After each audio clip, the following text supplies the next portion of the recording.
Hi everyone, welcome back to my channel. Today I'm excited to bring you another viewer requested video, and that is a single eyeshadow look.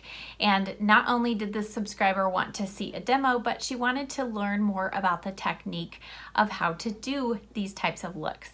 So if you're kind of curious what's the big deal about a single eyeshadow look, and you want to see how I got this look using one single eyeshadow color, then just keep on watching.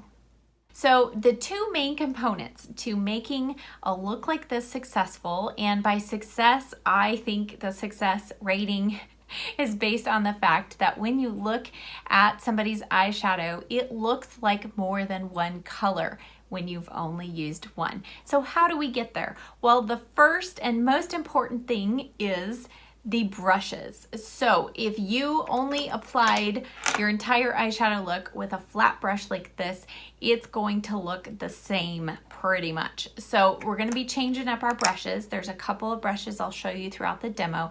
But the second and almost equally important is the actual eyeshadow choice itself. So you want to think more in kind of this mid-tone range. You can also do deeper colors as well, but just know that's going to be a more dramatic look. So not only is the depth of color important on deciding kind of the finished outcome, but also the finish. So you can do this with an all matte shadow, but I personally don't think you get nearly the difference in contrast as you do with using a shimmer shade. I know what some of you are thinking, I don't do shimmer in the crease. Trust me on this one, it makes a difference depending on what kind of brush you use. So today, this is the shade, I'll show you in a moment, this is Wood Winked, but a couple of others that would be beautiful. You'll see this one, it's Star Violet, and I'm showing you MAC shadows. Makeup Geek and ColourPop also sell individual shadows. So I thought rather than pulling out several palettes and pointing to a single shadow in there, I thought I would give you some ideas based on single shadows, because after all, that's kind of the beauty of these looks. So if you're somebody who says, you know, I don't like buying a whole bunch of shadow palettes, I would just like a single shadow or two that I can do a whole look with, then this is for you. So Star Violet, you can see there, this is one of my all-time favorite shades. And what you're going to look for, you can see when I turn my hand down and the light is not directly on it, it looks different than when the light catches it. And you can see it picks up different tones, and that's because this is more of a satin finish shadow. It might even be considered a shimmer, but there's no glitter particles. So you don't want a shadow that has glitter in it, but something that is at least a satin or a smooth shimmer finish. Another one that would be beautiful is this one, which I think is Coppering. It is. And this one right here, and I'll show you that. And kind of similar finish. Actually, it's probably about the same finish, but you can just see, depending on how the light hits, it changes the depth of color. So those are just two examples. I could go on and on and on. There's tons of MAC shadows. So hopefully that gives you some tips of what to look for when you're going through your eyeshadow collection. And now let's get into the demo and see how I pulled this look together using just one eyeshadow. Starting off, I'm using an eyeshadow primer, which is always a must for me. This is Put a Lid on It by The Balm.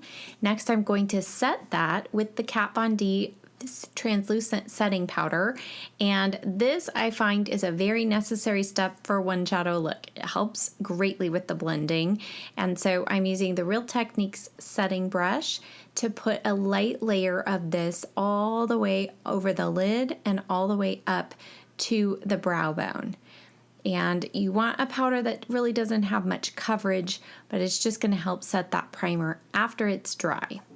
Now I'm going in with MAC Wood Winked eyeshadow. You can see this has been very well loved, and I'm going to use a Morphe M504 blending brush through the crease, and I tapped off the excess shadow And now I'm very, very lightly blending this through the crease. You want to make sure you're using very light pressure, and you can see it's creating this beautiful wash of almost an apricot brown color, and it looks very different than what we have in the pan itself.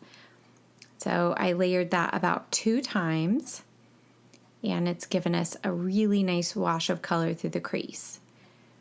Now I'm going to switch brushes to the Sigma E25, go in with more of that same shadow, tapping off the excess, and starting in the outer corner. I'm going to keep this pretty much to the outer corner and then bring a little bit through the crease, but not much. I'm keeping this very low because it's a denser brush. We're going to see more shimmer in this application, but it's going to help further darken that outer corner. Now I'm going in with the E60. Or you could use your finger, but with this shadow in particular, I preferred the way the E60 applied it. So I'm pressing the brush and dragging it across the shadow to pick it up, and now I'm pressing and dragging it across my entire lid. I'm not blending it here, I'm just pressing it down to apply the most intense color all the way across the lid. And you can see it's looking very gold and bronze, and then the crease color has that wonderful warm terracotta brown shade going up towards the brow. And then go back with the E25 and blend through the crease just to make sure there's a nice soft line between the lid shade and what we have going on in the crease. And now I'm going to take the e.l.f. smudge brush, and I always like to add a little bit of shadow along the lower lash line. I just think it helps further define the eyes. So I'm bringing the shadow about halfway across down here. And now I'm going to go in with a liquid liner. This is the Kat Von D Tattoo Liner in Mad Max Brown. And I just really like to add liner when I have a very simple eye look. And to me, a liquid liner just helps keep it kind of precise and close to the lash line, and therefore it makes the lashes look a little bit thicker. And then I'm going to, after applying a thin line along the lashes, I'm going to pull out just a slight little tiny wing here, and you can see I am stopping before the fold of my eye there in the outer corner, and then dragging the pin back towards the lash line. I think this is the easiest way to do a wing. And then I'm going to lay that brush right on the lashes and get it as close to the lash line as possible, going almost to the inner corner. And there we go. Okay, so here up close is our finished look. And you'll notice as the light catches it differently, you'll see the crease color, it looks actually a little bit more warm, like an orange color through there.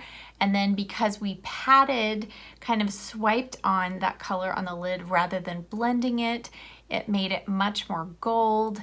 Now, after finishing all of my face makeup, I did go back and add just a tiny little touch of my highlighter to the inner corner of my eye. So you can choose to do that or not. You can leave it plain, just add a little extra face powder there, whatever.